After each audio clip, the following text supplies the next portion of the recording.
नमस्कार नमस्कार नमस्कार सर्वांचं मी स्वागत करतोय माझ्या स्वर्गंधार निषाद या चॅनलवरती। आज मी तुमच्यासाठी एक पुन्हा नवीन व्हिडिओ घेऊन आलेलो आहे।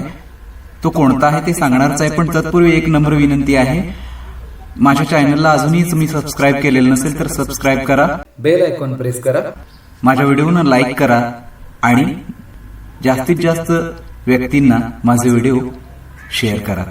आता आपण बघणार आहोत राग तिलक कामोद।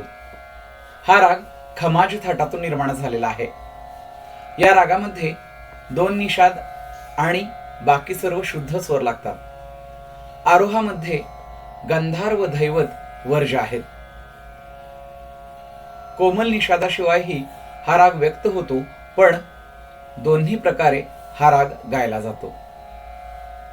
आरोहामध्ये क्वचित गंधार घेतला तरी रागाची हानी होत नाही।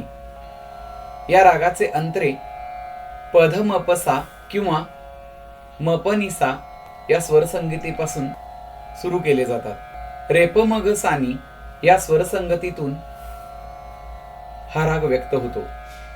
या रागाचा वादी स्वर सा षड्ज आहे। या रागाचा संवादी स्वर प पंचम आहे। या रागाचा रस भक्तियुक्त शृंगारमय आहे। या रागाची गाण्याची वेळ दिवसा किंवा रात्री मानली जाते। या रागाची जाती वक्र आहे।